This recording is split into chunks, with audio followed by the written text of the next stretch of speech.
Assalamualaikum warahmatullahi wabarakatuh. Apa kabar teman-teman? Ketemu lagi dengan saya Karto Sedel. Semoga senantiasa kita dalam keadaan sehat walafiat, tiada kurang suatu apa, dan terutamanya kita terhindar dari corona COVID-19. Oke teman-teman, hari ini saya mau membahas mengenai sub for sub. Ada pertanyaan dari subscriber saya, Mas, amankah sub for sub? Bisa dimonetize nggak sih? Sebelumnya mohon maaf untuk teman-teman yang kurang berkenan, tapi ini harus saya sampaikan karena semua ini demi kebaikan kita bersama, demi kebaikan YouTuber pemula yang sedang membangun YouTube. Mudah-mudahan channelnya sehat, banyak subscribernya, banyak viewernya, dan berpenghasilan sesuai yang kalian harapkan. Jawabnya bisa aman, bisa tidak, tapi 90% tidak aman. Kenapa bisa dikatakan 90% tidak aman? Karena sub for sub itu hanya ada di lingkungan grup yang melakukan sub for sub. Siapa yang senang dengan adanya sub for sub? Ya mereka-mereka yang ada di dalam grup sub for sub. Itu artinya apa? Subscribernya ya hanya sekedar di lingkungan itu saja. Tujuannya apa? Tujuannya hanya untuk mencapai syarat minimal supaya dimonetize. Apakah sub for sub bisa dimonetize? Jawabnya bisa iya, bisa tidak. Begitu teman-teman. Bisa tidaknya kenapa? Karena sub for sub itu jangka waktunya biasanya tidak akan lama. Sebentar lagi hilang. Hari ini saya udah 900 nih. Tiba-tiba besok pagi hilang, tinggal 600. Itu teman-teman. Karena apa? Karena itu bukan subscribe alami. Itu adalah bukan murni dari nurani penonton untuk subscribe supaya dapat bisa berlangganan dan bisa nonton konten kita. Itu adalah hanya unsur subscribe buatan. Jadi sebenarnya YouTube analis itu selalu mengintai kita, selalu mengintai channel kita. Mana sih subscriber yang tidak alami, mana sih subscriber yang nggak sehat. Itu setelah ketahuan, terdeteksi, maka subscribe tersebut akan dihapus atau akan ditendang. Jadi artinya sub for sub 90% sangat tidak aman. Loh, terus untuk mencapai 1000 itu gimana? Buatlah konten semenarik mungkin. Kemudian bagaimana caranya supaya penonton itu bisa subscribe ke channel kita secara alami tanpa diminta. Subscribe saya dong, nanti saya subscribe balik. Seperti banyak di channel saya, itu di spam folder itu banyak banget. Subscribe dong, amanah tuh. Inbox dong, amanah, bener. Subscribe balik dong. Terus, Mas subscribe saya ya, nanti saya subscribe balik. Ada lagi, padahal saya udah jelas-jelas buat konten mengenai 7 kesalahan YouTuber pemula yang menyebabkan kegagalan. Di antaranya adalah, di situ saya sebutkan adalah sub for sub. Tapi, ternyata masih bandel juga di bawahnya. Subscribe saya dong mas, nanti saya subscribe balik. Lah, apa artinya? Begini teman-teman, untuk cari subscriber itu sebaiknya secara alami. Alami itu lebih awet, lebih permanen, bukan subscribe buatan. Jadi subscribe dari hasil pertukaran itu tidak akan abadi, tidak alami. Subscribe dari hasil pertukaran itu tidak akan peduli dengan konten yang ada, konten yang kita punya. Karena apa? Karena mereka hanya butuh subscribe-nya saja. Jadi mereka tidak memikirkan, bodoh amat isinya apa, yang penting udah subscribe, udah saya bales. Itu teman-teman selanjutnya nggak akan pernah ditonton. Karena mereka hanya sekedar subscribe saja. Malah tadi ada saya mengomentari sebuah video, kemudian dia bales, Mas, saya subscribe balik ya, tapi pakai akun saya yang lain. Lah, maksudnya apa? Itu artinya satu orang punya banyak akun ya. lucu dan aneh. Ya, itulah namanya usaha untuk mencapai 1000 subscriber. Memang susah, memang berat. Tapi kita harus usaha semaksimal mungkin dengan cara bukan sub for sub. Kenapa? Di komentar kita itu selalu diinti oleh YouTube analis. Misal ada kalimat subscribe saya dong. Ada kalimat subscribe itu udah diintai. Jadi sekarang di komentar YouTube itu ada filtering pembatasan. Kalau itu misalkan kita aktifkan, banyak sekali komentar-komentar yang akan dihapus atau subscriber yang akan dihapus. Kenapa? Ada filtering di komentar, misalkan ada tulisan kita bikin yang ada tulisannya subscribe saya dong, itu otomatis akan dihapus atau masuk ke spam folder. Itu bisa kita batasi seperti itu. Tapi bagi saya biarkan saja.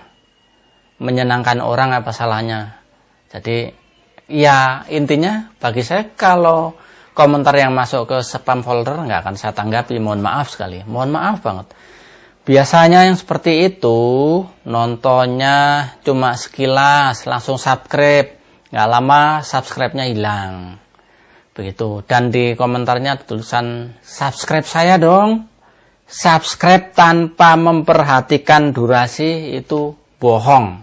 Subscribe-nya banyak, viewer-nya banyak, tapi watch time-nya, jam tayangnya, jam tontonnya cuma sedikit, sama aja bohong. Ini akan dicurigai sama YouTube sebagai subscribe buatan. Subscribe for subscribe. Penonton bohongan. Itu teman-teman. Jadi otomatis subscribe kalian akan langsung hilang. Subscribe kita akan hilang. Gitu.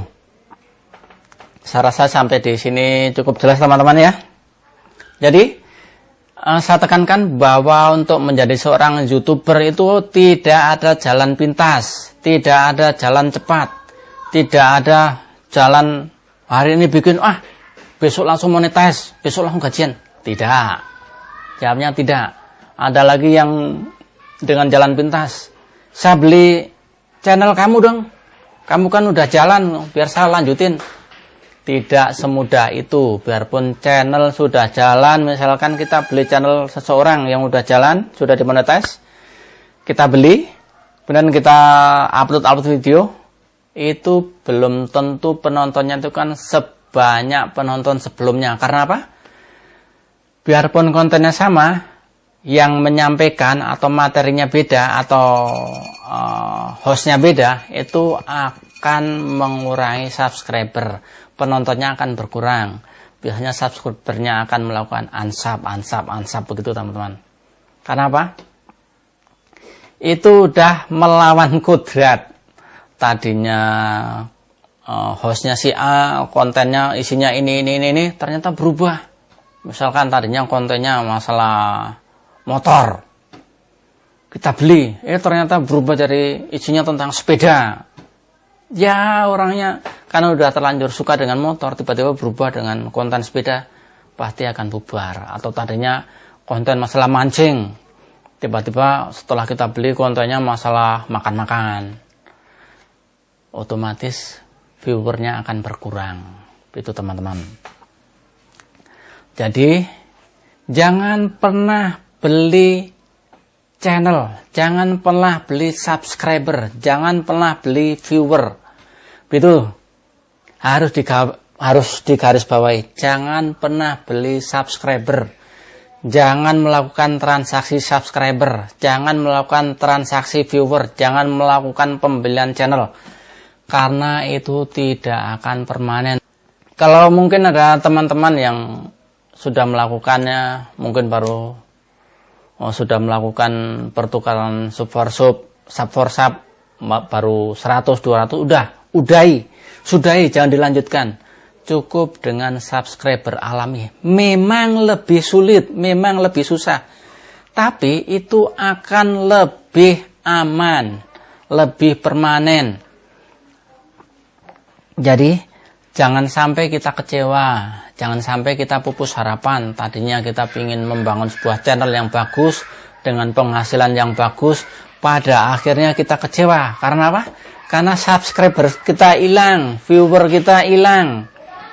Gitu teman-teman. Karena semua itu adalah subscriber bohongan, viewer bohongan. Baik, saya rasa cukup di sini udah cukup jelas teman-teman.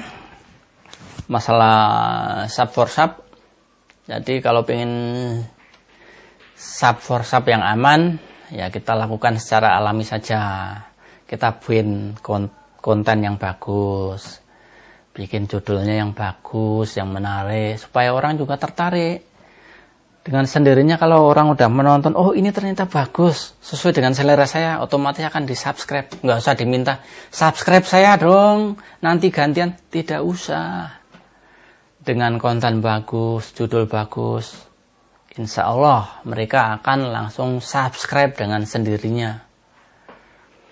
Oke teman-teman, semoga cukup jelas dan bisa menjadi pertimbangan untuk teman-teman yang hobinya sub for sub. Mungkin konten saya ini, video saya ini akan dihujat oleh banyak teman yang suka sub for sub, atau teman-teman yang menyelenggarakan sub for sub. Tapi ini demi kebaikan bersama. Daripada menyesal, daripada pupus harapan, daripada kecewa di akhir, mendingan mulai dari sekarang secara jujur saja kita bikin konten supaya bisa di-subscribe orang lain secara alami. Itu akan lebih aman. Oke teman-teman, tetap semangat dan salam sehat untuk kita semua. Mantap.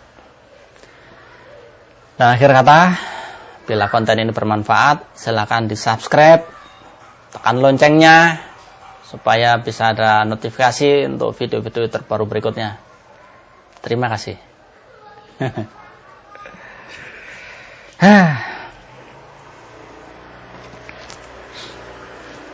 Jadi faktanya di lapangan itu banyak sekali sub for sub teman-teman. Jadi di YouTube saya juga kemarin baru masuk ke grup sub for sub, pengen lihat seperti apa sih sebenarnya. Oh ternyata begitu saya posting video di situ, bawahnya brrrr, subscribe saya dong, nanti saya subscribe balik, inbox dong, amanah, begitu teman-teman. Jadi ya itu kurang bagus.